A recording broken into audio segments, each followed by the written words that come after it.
Assalamualaikum warahmatullahi wabarakatuh. Jumpa lagi bersama saya di channel Mas Vincent ya. Oke, di video tutorial kali ini saya akan membagikan sebuah tutorial mengenai ciri-ciri kulkas freonnya habis ya.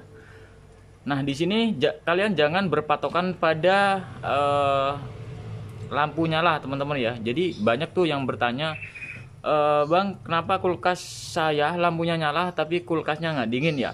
Jadi di sini ada beberapa penyebab masalah kulkas nggak dingin. Di antaranya yaitu freonnya berkurang ataupun freon habis teman-teman ya.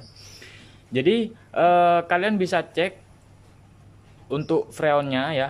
Itu gampang banget tanpa kalian harus menggunakan alat ataupun tang ampere teman-teman ya.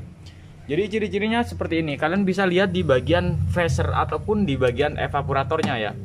Jadi biasanya kalau misalkan freon itu habis ya di bagian evaporator ini, di bagian freezer, itu biasanya bunga esnya itu ada di bagian atas saja nih teman-teman ya. Nah, ada gumpalan es di bagian atas saja. Itu bunga esnya nggak menyeluruh ke bagian evaporator ini, hanya sebagian saja. Nah, itu ciri-ciri freon atau tanda-tanda freon kulkas itu habis. Nah, kenapa bisa habis? Ini banyak teman-teman ya. Selain ada kebocoran freon di bagian kulkas, itu bisa disebabkan karena oli. Endapan oli di sini itu bisa menyebabkan freon habis. Atau kadangkala seperti ini teman-teman ya. Seperti kasus kulkas ini. Kulkas ini awal mulanya itu dingin banget ya. Itu nggak ada masalah. Tetapi karena lama tidak dipakai, udah sampai sekitar 1 tahun, ini freonnya berkurang ya. Nah, artinya berkurang ini bukan berarti ada kebocoran freon teman-teman ya. Nah, ini saya melihat bahwa di sini karena adanya oli di bagian evaporator. Nah, di sini ya. Itu pernah saya press, pernah saya lakukan pengecekan di bagian kondensor, pengecekan di bagian evaporator. Itu nggak ada kebocoran sama sekali teman-teman. Nah, artinya di sini saya menyimpulkan bahwa freon itu nggak harus ada kebocoran, freon itu habis teman-teman ya. Nah, langkah yang pertama itu tadi teman-teman ya, di bagian sini aja yang ada bunga esnya, yang lainnya nggak ada. Tapi kalau misalkan lampu, ini udah pasti lampu hidup teman-teman ya. Kemudian di bagian bodi kulkas ya, di bagian bodi kulkas di sini hanya hangat ataupun nggak terlalu panas ya di bagian bodi kulkas. Itu udah pasti freonnya berkurang ataupun freon habis. Dan solusinya seperti apa ketika freon ini habis? Ya kita harus isi teman-teman ya. Jadi kita harus isi ulang freonnya teman-teman. Nah, di sini kalian bisa panggil teknisi, kalian tanyakan dulu berapa biaya pengisian freonnya teman-teman. Biar kalian tuh nggak kaget ataupun nggak, wah kok mahal, kok segini kan gitu. Kalian nanti bisa tanyakan sendiri teman-teman ya. Nah, kenapa mahalnya seperti apa, kemudian apa yang perlu diganti, harus bagaimana. Nah, itu kalian tanyakan terlebih dahulu. Tapi di sini kita akan coba isi ya. Isi freonnya seperti apa, teman-teman ya. Nah, di sini ya. Oke, di sini kondisi kulkas dalam posisi nyala, teman-teman ya. Tapi kalau misalkan kalian punya tang ampere seperti ini, kalian bisa lihat di bagian ampernya saja, itu sudah kelihatan teman-teman ya. Oke, di sini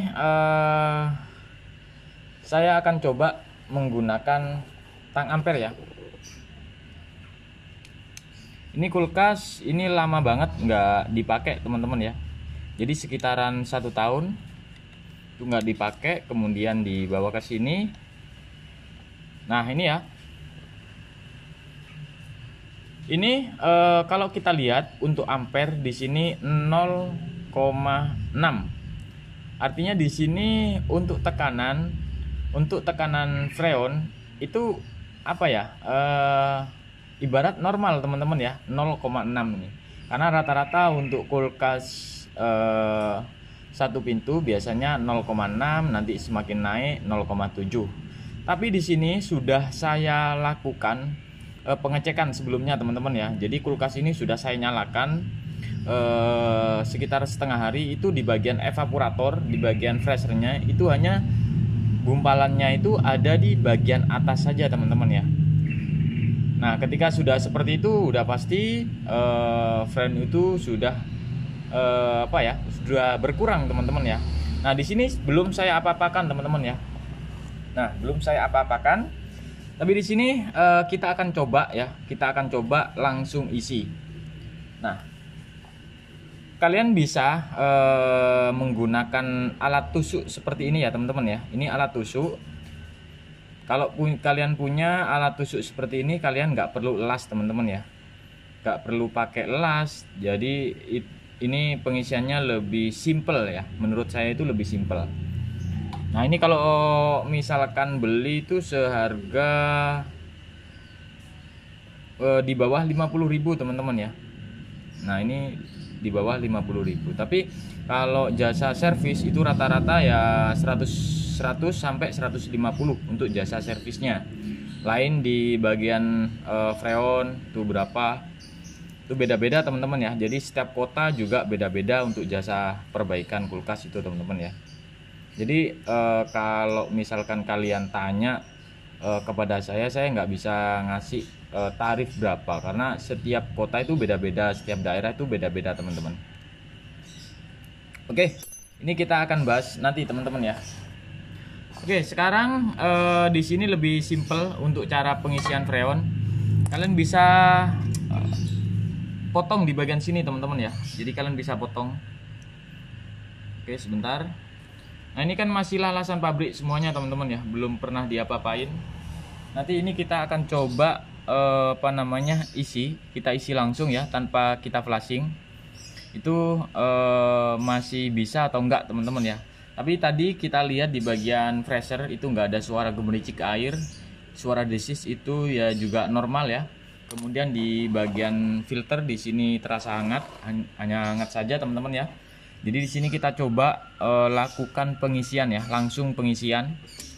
Kita akan coba potong dulu di bagian pipa pengisiannya. Nah kalau misalkan pipa pengisian tuh biasanya ya seperti ini ya teman-teman ya. Kita akan coba potong. Kalau misalkan ininya panjang sih, sebentar. Nah kalau misalkan ini panjang, kalian bisa gunakan ini ya, kalian bisa gunakan ini straight gitu. Nanti ini kita press ya, kita press supaya nggak keluar. Tapi karena di sini terlalu pendek, jadi kita nggak bisa ya.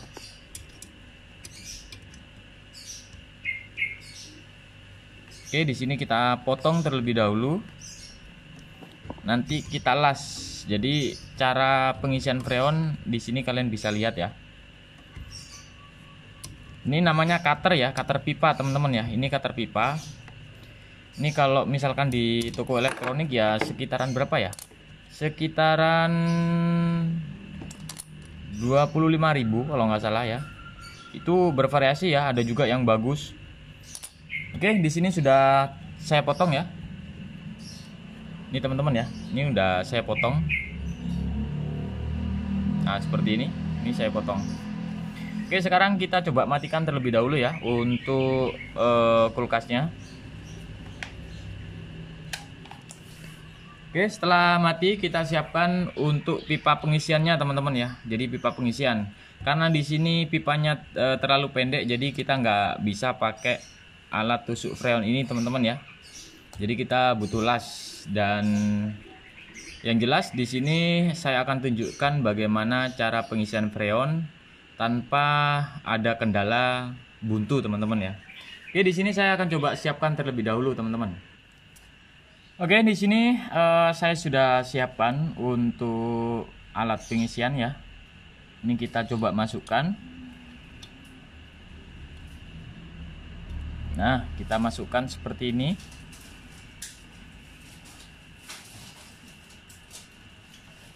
Nah, kita paskan dulu ya di bagian sini.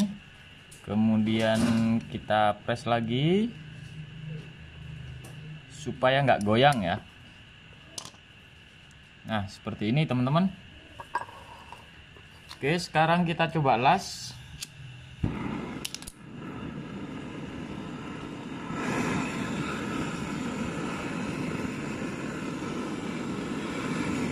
Untuk pengelasan kalian bisa gunakan tameng ya.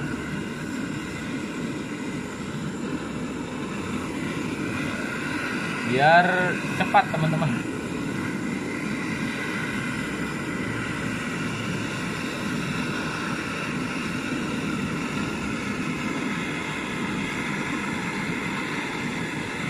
Ini sangat sedikit sekali ya.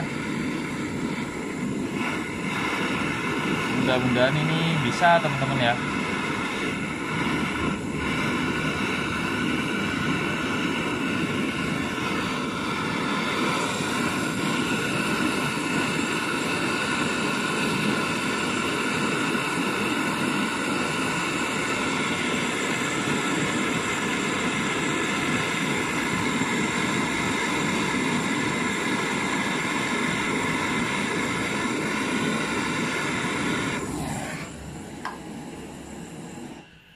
Oke, di sini sudah selesai ya. Pastikan di sini nggak ada yang bocor sama sekali teman-teman ya. Nah, cara melihat kebocoran ketika seperti itu, ini kita gunakan kaca teman-teman ya.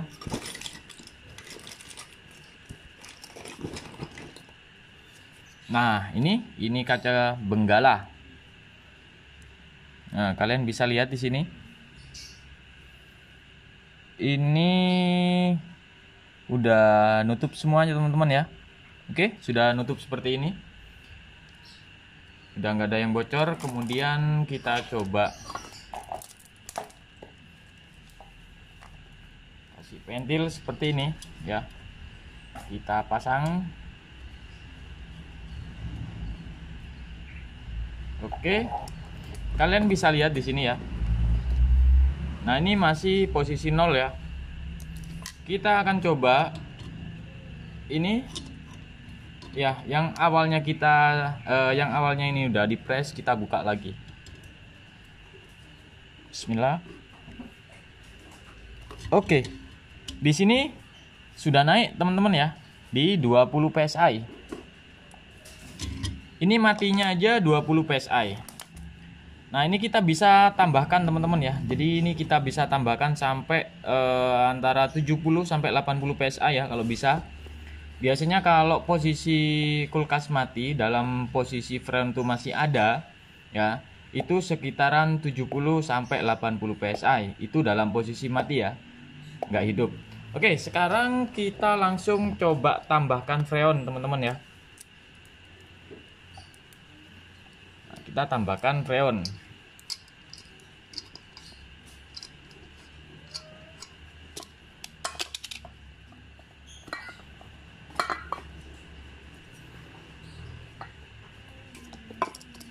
Sekarang kita coba buka.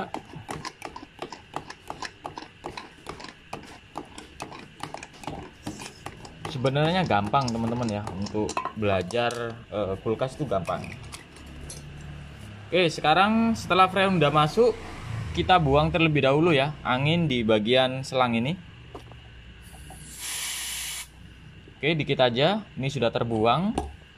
Kemudian selanjutnya kita isi freonnya teman-teman ya, sampai 70 sampai 80.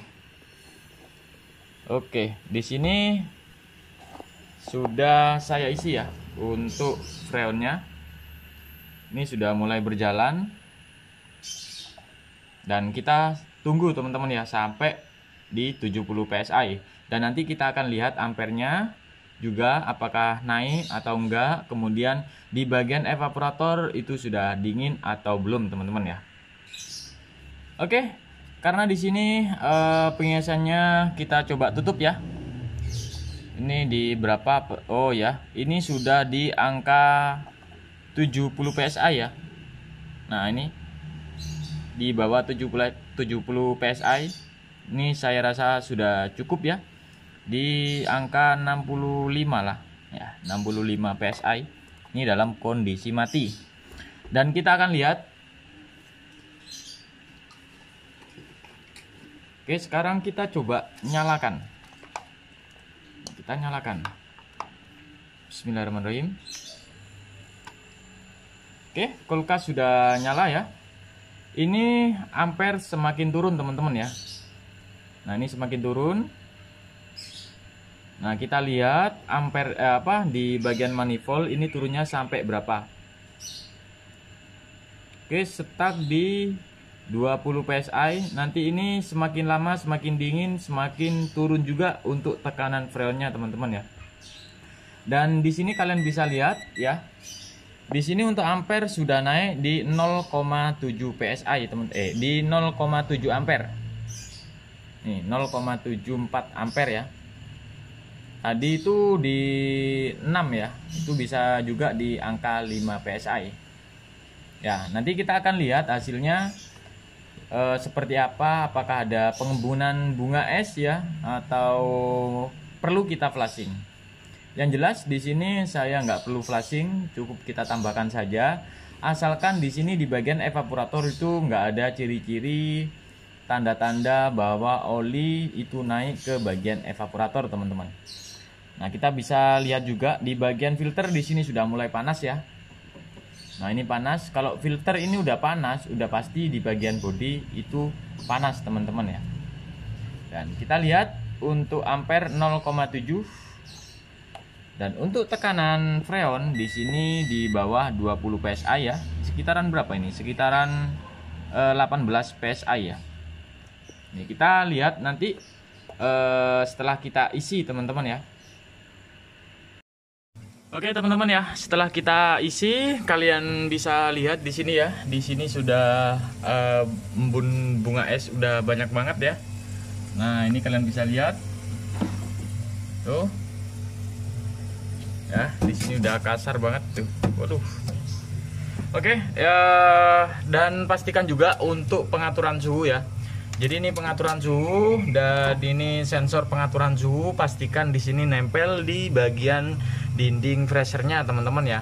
Supaya kenapa? Supaya ketika suhu kulkas ruangan sudah dingin, otomatis mesin kompresor akan mati teman-teman. Dan ini juga bisa menghemat atau bisa tidak gampang rusak lah teman-teman ya. Jadi mesin kompresornya nggak gampang rusak karena sudah ada termostat ataupun pengaturan suhu ini teman-teman ketika sudah dingin teman-teman ya. Oke, mungkin itu aja teman-teman ya untuk video kali ini. Semoga video ini bisa bermanfaat dan jangan lupa like dan subscribe dan share ke teman-teman kalian supaya nggak ketinggalan info terbaru dari channel ini. Assalamualaikum warahmatullahi wabarakatuh.